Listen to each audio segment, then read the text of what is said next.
Hi and welcome to our Renowned Gamer series. Hiya, how you doing? I'm good, how are you? I'm well. What's going on? Just, mornings. Yeah, I understand mornings. That's no problem at all. So Alex, let's start with you, I guess. So what do you do? How did you get to do it? Give us a bit of background. Yeah, well, it's a bit of a story there. These days I produce documentaries and music videos and events as well. One of the main occupations that I have is a thing called Space Rocks, which is a celebration of space exploration, Yes. and we do it in partnership with the European Space Agency. And if you don't know much about them, they are made up of 22 countries, and they work on things like Bepi Colombo, which is a probe to planet Mercury. There is also their famous Rosetta mission, which landed on a comet. Of course, the best way to describe that feat from a technical standpoint is to land a bullet on another bullet, only the bullet is traveling 30 times faster than a bullet, and it's 500 million miles away, and it takes 12 years to get there. And it's especially cool for me because I'm a lifelong fan of space stuff and all that, but that's not my background at all. Originally, I was an archaeologist, and I came to London to study and to teach archaeology. And in a roundabout way, I ended up doing music journalism, and for about 10 years, I ran a music magazine called Metal Hammer, which is all about heavy metal music. But I guess you could say if you follow your nose, you never know where it might lead you. And for me, it's taken me places where I get to work on things that I also love, that I consider hobbies. And that's a very fortunate position to be in. It's very fortunate, and I have to say I knew about Space Rocks, but no one mentioned Metal Hammer until just now, so I was one of your readers. No way. Yeah, That's I crazy. loved it. Absolutely loved it. Well, if you're into that kind of music, I wrote for Kerrang! Magazine Oh, for about don't do 4 years this as to well. me. So that was very much my world for a long time. But Amazing. curiously, that's what actually brought me to outer space. Because we had an annual award show called the Golden God Awards. Mm-hmm. And we didn't just reward people who were big musicians, we also acknowledged people who we felt kind of contributed to the world in some positive way, like they were the personification of the music. And so over the years, we had people like Sir Christopher Lee or Brian Blessed. Amazing. But one year, we discovered that there was a big fan of heavy metal music called Matt Taylor. And he was the head of this Rosetta mission, but not the kind of space scientist you would expect. He's actually a plasma physicist, so he'd probably hate me for saying that. But he is covered in tattoos and this flamboyant personality. And we invited him to the awards, and we got a fellow alumnus from Imperial College to present to him, who is mainly a musician, but also got a doctorate in astrophysics. The guitarist of Queen, Brian May. I've heard of him. So, indeed, yeah. Those Queens, they're going to be popular someday, and if they can just break out of London. But this is the thing. I mean, I think what was great about that was it was worlds colliding. Brian May, just easily one of the most famous musicians of all time, but still someone who's married to his passions, someone who's still curious about the world around him. And, he cares about these things very much. And he delivered this really impassioned speech. And that was kind of the genesis of Space Rocks, and again, just to go to another level of how these worlds intersect.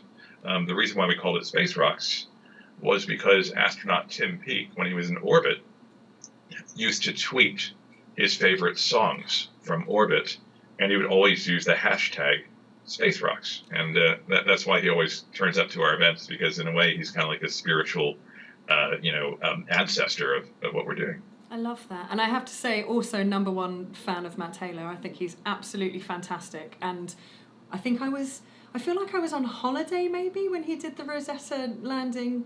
And I'm glued to my phone, checking tweets, checking images, like, oh my gosh, this is fantastic. Like, Indeed. imagine, sometimes I have trouble parking my car, and yet this guy is essentially putting a flea on the back of a running dog's neck. Like, it's insane. Indeed. Well, I mean, I guess this is the thing that always blows my mind about space exploration is, I said like a bullet on a bullet, you're like the flea on the back of an elephant. We almost have no earthly metaphor to describe astronomical distances, and that's why I think a lot of people think that going to Mars is the next step after going to the moon, so one of the great things about Matt is he's a wonderful science communicator, and so he can bring all those things down to earth, makes it to accessible, make people who don't live and breathe equations to fully understand. And I think one of the best things I heard is one of the partners in Space Rocks, he's literally the top scientist at ESA, or the European Space Agency, that is. And he says, well, look, I mean, if you went to the moon, that's basically your fist at the end of your arm. And so if you want to go to Mars, that's a mile away, and that's kind of a rough idea of just how big space is. And of course, Mars is one of our nearest neighbors. And so in those terms, what these people do is truly extraordinary. But, it frequently will not make the headlines, because these things are happening every day. And, although no one really seems to acknowledge it, we're in a golden age of exploration right now. There are discoveries happening every day. You have Hayabusa, a Japanese mission to an asteroid. We obviously, there's something debatable happening on Venus, because some astronomers picked up phosphine, which is a trace organic compound that could relate to life there. And this is mind-blowing stuff, and it's really exciting. That's why we started Space Rocks, because we want to kind of help get the word out there. But the best way to do it is to bring in actors and musicians and other people that are just as thrilled about it all as we are. And that kind of, crossing of the streams, I suppose, for want of a better term, is very much kind of what we're trying to do here. And it's so important, once you find that middle ground, whether that's games, whether that's space, whether that's music, and the ability to kind of, okay, let's pull all of the strings in here and make it this community where we can learn and actually get information is so important. Oh, absolutely. I mean, I think one of the biggest things I disagree with about the way that I was raised, in education and all those things, was that you have to do one thing or another. You can't just follow your passions. But, all of these things are interconnected, and I can't think of any medium where these interconnections are more evident than in gaming, which brings everything together, literally every artistic discipline, every means of expression into those things. It's storytelling, it is art, it's artistry, it's all these elements. And, I guess it's just kind of like movies. There's something magical about that, because I guess you have to get so many things right to make a great game. Yeah, I mean, it's magic, right? It's throwing a load of stuff into the pot and hoping that, nothing's going to break, and at the end you'll get something that you can whittle down into something even more wonderful. So yes, there's definitely a correlation. So let's start with your earliest gaming memory, your favorite childhood game. Wow. It's so hard to say because I have so many favorite experiences. I'm 44 years old, which means that probably the earliest game I ever played that I remembered was like Pitfall on the Atari 2600. Those sorts of cartridge games were my first exposure. But I think my first favorite experiences were when my dad brought home a Commodore PC-10, which ran at a whopping 4.7 megahertz. And I began playing games, adventure games by Sierra. But also I credit that period in gaming, early PC gaming, as my first exposure to space exploration. Because there was a game that I played obsessively, along with Bard's Tale and so on. It was a game called Starflight, which was, in a way, you could say a long predecessor to games like Master of Orion and others, because it was about exploration. It was about something that's very akin to EVE Online, about diplomacy. And I think that that was one of my favorite gaming experiences as well, because it just felt like I was in command of this world. And of course, this was the sort of 1986 or 87, and PC gaming hadn't taken off at all. But then again, I mean, what gaming taught me wasn't just what it exposed to me in terms of ideas, It also taught me how to build PCs because, of course, suddenly 286s came out, 386s, and if you don't know what those are, they were basically different processor speeds. And so suddenly you would learn how to build a computer from scratch because that was the cheap way to do it. And hack the graphics cards and do everything else because you're trying to get the biggest frame rate and so on. And so those are my earliest memories. But I have to say that many of my favorite gaming experiences have been really recent.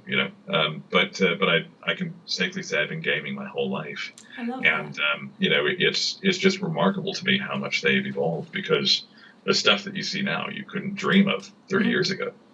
Absolutely, and I think one of the most interesting things is that when you go back to some of those really, really, really, really, really old games, and the experience, the feeling that you get from it means that it doesn't matter that it's 30 years old or whatever. You can still feel the same passion that you felt then, even though now we expect so much more from our games. Stepping back into that situation can just put it all back.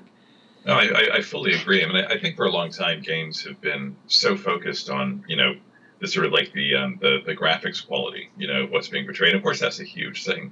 That the gameplay, can kind of be lost in it all, which is why I'm so fascinated by this, kind of like, well, it's not new, is it? But this resurgence of interest in like 8-bit games and so on, simply because they were simply so fun to play, and they're kind of a throwback to like the arcade games of yore and so on, where they were skill based. You kind of imagined what you were seeing on screen, but it wasn't fully realized. And I guess that's the charm of a lot of those games is that they played so well because there were no patch updates. You simply created a complete game, which you got off the shelf and it had to work perfectly. But the bonus of that, of no additional downloadable content or anything like that, was that you could buy a game and it was basically that was its whole universe. That was the full expression of it all. Yeah. And that's something that I sometimes miss, simply because you could just get lost in things. And it was like a good book. And many of those games I've revisited since, and they feel so quaint. But what's remarkable is the aspiration of it all and what they were trying to achieve with very limited technology, which is, it'll never cease to impress me. Because, of course, then the gaming industry was not what it is now, by any stretch. Yeah, it's certainly grown. So how important would you say, clearly your work is super, super exciting, but are games an escape for you? Do you spend a lot of time? Are you the kind of person that's going to get home from work and jump into a video game to, kind of de-stress? Yeah, well, I suppose, I probably come from a generation now, which sounds like a very old, thing to say, where I still feel like gaming is slightly stigmatized. It's not accepted as a valuable pastime. Mm. Like if you say, I'm going to go home and read a book or something like that, people, that's a fine activity. But if you say, I'm going to go home, I'm going to blow off a few hours, you still get a raised eyebrow or two because people kind of regard it as not a serious activity or not an acceptable recreational one. But the truth is, I play games literally every day. And of course, for me, gaming also includes, tabletop gaming and so on. But video games are something to immerse myself in. And because a lot of my work involves problem solving, strategizing, putting teams together, putting resources together, gaming is not just entertainment for me. It's a way of taking my thoughts out of my work and putting them somewhere else. Because I'm a big believer that creative work needs incubation. Mm. You need time for your thoughts to incubate, and you can't do that if you're just looking at your email inbox all day. And so gaming, it isn't just a distraction for me. It serves an important function, and obviously it's also a lot of fun. Mm, for sure. Interesting that you say that sometimes you feel that it's not, that there is still a stigma, and I feel exactly the same. There absolutely is, and I think that's partially down to maybe people not realising that they're playing games when they're playing games. I know that sounds crazy, but if you look at that figure that we had come out a while ago, which stated that women between, was it 18 and 35 were the biggest group of gamers because they're playing mobile apps. They're when they're commuting, they're playing whatever it may be, and all of these little games without even realising that this is an interest in games essentially. Yeah. But there is certainly an element of stigma, and I think that also covers working in games. I think even now, to go to a parent and say, I'm going to be a games developer, like there's a lot of, really? Like, don't you want to be a mathematician? You know, don't you want to do this other much more respectable role? And even in a world where we have all of these university courses and you can pick and choose whichever kind of discipline you want to specialise in, it's definitely still a stigma that may be putting people off stepping into games. So much like what you're doing, do you think there's anything that we can do to encourage people to come into these spaces that they wouldn't ordinarily, you know, with certainly with Space Rocks, you're looking to educate people and give them the bug, right? Well, you know, it's funny. It all links up, I think. You know, and I think it's about positive representation. Mm-hmm. You know, the reason why I think we latched onto Matt Taylor as an example was because he was not what you expect when you think space scientist. You know, he's beardy, he's covered in tattoos, he likes heavy metal. And one of the key things that I think we pride ourselves on with Space Rocks is that we have an incredibly diverse roster of people who've attended our events, who join us for our live stream. You know, it's called Space Rocks Uplink and so on, because we're not just trying to celebrate space and the culture it inspires, the films, the music, and all that kind of stuff. We're also trying to break down the perception of what space exploration is and who does it, you know, and I think that's a recurring theme in a lot of the things that, you know, I've worked in, because, you know, heavy metal has the same kind of thing. It's a degenerate activity, you know, just, you know, no good will come from it. It's a waste of time. But no, I mean, you know, these days when you ask who a metalhead is, to me, they're lawyers, they're politicians, they are thought leaders, you know, but we've grown up with this idea that heavy metal fans are, you know, wasting their time. I think the same task is still ahead of us in terms of gaming, in terms of representing who games, you know, who plays these things. And, you know, I think that the things will change, because people shouldn't think this is a waste of time. They should think, wow, that's a billion upon billion pound industry. You know, that, you know, I guess almost despite, you know, perpetual media misrepresentation, you know, has become one of the most important industries in the world. And, you know, when you think about connection and our commonality, when you think about the global import, you know, the cultural importance of some of the games that will come out, you know, people from every time zone will play some of these things. That to me is really special. You know, that to me speaks to a universal truth. And I would love to see in my lifetime for us to get to a point where games are regarded with the same esteem that great books are, you know, classics. Wow, you know, this is an Oscar-winning movie. I think games deserve the same accord. I 100% agree, and I was going to say something very similar, which is we need, you know, there are many things we need in this world, but we need diversity of stories. We need to hear other people's, you know, experiences, lives. We need to understand that, and games can very much kind of give us all of that in such a huge kind of breadth of medium, for want of a, you know, a better term, for talking indie and AAA and all of that kind of stuff. There's so many different ways that you can, you know, learn something about a person or a culture or whatever it may be, and it's just as valuable as watching a movie. I feel, maybe not reading a book, but we're getting there. So what would you say if there was one amazing gaming moment that you've had, whether that's heartbreaking or uplifting, whatever it may have been, what would you say that would be? The most amazing gaming moment. Yeah, so whether that's with friends, or whether you're playing a game and you achieve something really cool, or some kind of correlation between games and a cool experience you've had. Yeah, wow. Well, that's really interesting. You know, because there have been so many that, you know, obviously everyone knows the feeling of triumph when you complete something, but, you know, but moments that I've had an emotional connection with, you know, I mean, I suppose that, gosh, probably one of my favorite experiences, you know, more recently, when I say recently, 20 years ago, you know, was just, sorry, my cat's just done something. I like that. We'll leave that in. Good. Yeah, please. I think it's probably playing a game called Half-Life, which must be 20 years old now, you know, which I played completely obsessively.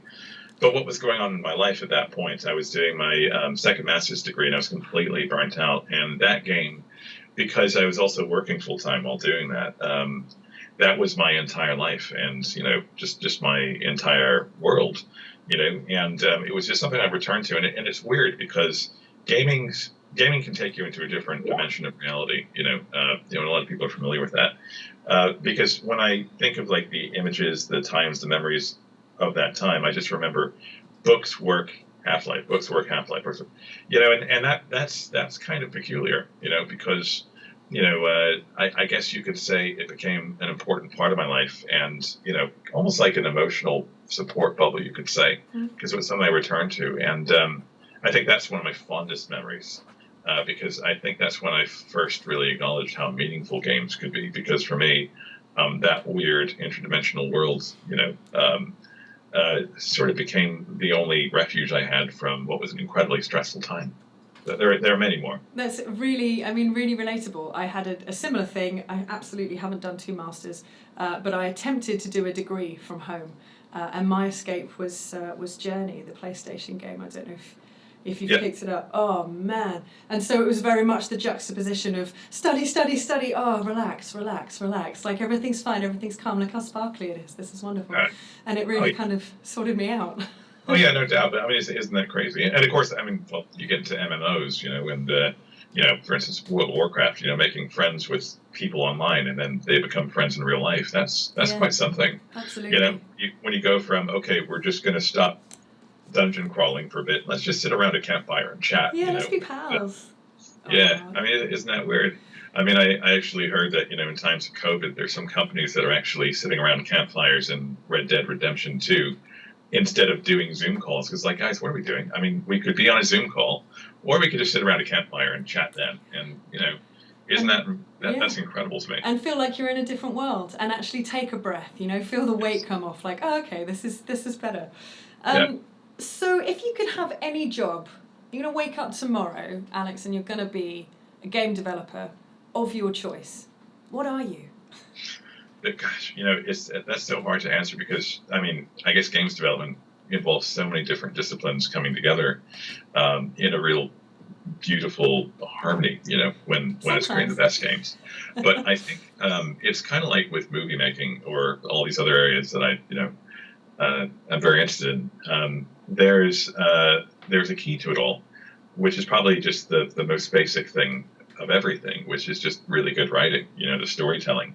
Anyone who's played, games like Mass Effect knows that, one of the most important things about those games is the story that's told, it's the graphics and all those things, but making a compelling story and creating characters, NPCs in that world, that you care about, that is just as important. And so that's probably the least technical area of it all, but I think also the hardest is creating something compelling that people care about, because I think that in games you're not just entertaining people, you're trying to create an emotional connection with the subject matter, and that's what any art does. And in order to do that, I think in games you need good storytelling, and that's fundamentally what I do every day. I think that's a fantastic answer, because it's without the story, what's the game? There's nowhere to go, and as we've said, that story can weave in so many different experiences, and the richness of the game comes from that aspect. So, good choice, excellent choice. Okay, let's get to the big question. We know we're here to talk about Guildford Games, and just how games impact everyone who plays them.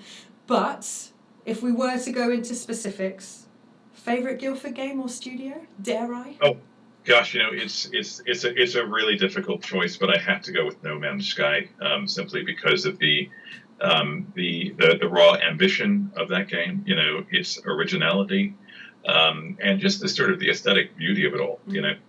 In many ways, I've mentioned a few games like Starflight, Master Orion. I don't think I mentioned Wing Commander, Elite Dangerous. Just all these. I've been playing space games my entire life because I've always wanted to go there. But playing No Man's Sky really transported me there, and there are those things, there are those moments in that procedurally generated world where you just watch things unfold. I don't have the biggest flat, which makes the size of my TV kind of hilarious, and kind of throwing it up on the big screen and just watching things happen is just so cool. I have to say, the genesis of that game and the anticipation, and then its release. I know, it's just one of those. It was a historic moment for so many reasons. But what that game's continued to become and evolve into, is really astonishing, and it's got staying power. Because it feels like a persistent world to return to. You're not playing a game; you're just flicking off one reality and flicking on another. As someone who, gosh, if I was probably playing my first Atari console game in probably 1981, so I've been playing games consistently, gosh, for a while. Nearly 40 years. I've seen a lot. I've seen the most basic kind of stuff, and whatever else. And so, for a game to make that kind of impact, on my psyche, I think, means that it probably did something really, really great. But it also, because unlike so many of those most rudimentary games, it just sort of filled in my imagination just with everything that I could hope for. And plus, it just looked different too. It wasn't just this black void space that you're so accustomed to seeing. It's just these beautiful nebula and everything else. It felt like art. Its aspiration, is huge. And I just think that's got to be one of my favorite, hands down. Although there are so many that have come out of there. Well, that's the magic of Guildford, I suppose. We are lucky enough. The streets are paved with game developers in some way or another. But yeah, the thing with No Man's Sky is it's almost like time doesn't exist in that game. Like you don't want to leave. You barely even realise that anything else is happening because you're just so involved in, like you said, what's unfolding. And the thing that grabbed me the most about it was, at its very core, it's about curiosity. At its very, very core, it's the wondering. It's the wondering of a small child thinking, what is up there? And we can all completely relate with that, I'm sure. Yeah. Okay, one last question, just because I've pulled you all over the place. What are you playing right now? Oh, gosh. So Star Wars Squadrons is the current primary occupation. I've got the on the docket is the newly downloaded Levels for Doom. Another completely formative game, and that the latest, Doom Eternal is just the full expression of joy. But yeah, still popping onto No Man's Sky and Elite Dangerous, and I'm looking at seriously upgrading. Oh, can you see my cat there? Okay, yes, I can. I can see the reflection. And Baldur's Gate 3 is also on the agenda. Yeah. When I can find the time. That is the problem, time. And speaking of which, I'm going to let you start your day, I should think. We're getting these done pretty early as far as game dev goes. So Very good. Very good. Well, I am absolutely delighted to have spoken with you, and so is Angus. Oh, Angus, your tale is marvellous. It is truly the fluffiest, the floofiest. Alex, thank you so much for taking the time to talk to us. We really appreciate it. It's an absolute pleasure. Thank you so much for your time. Nice to meet you.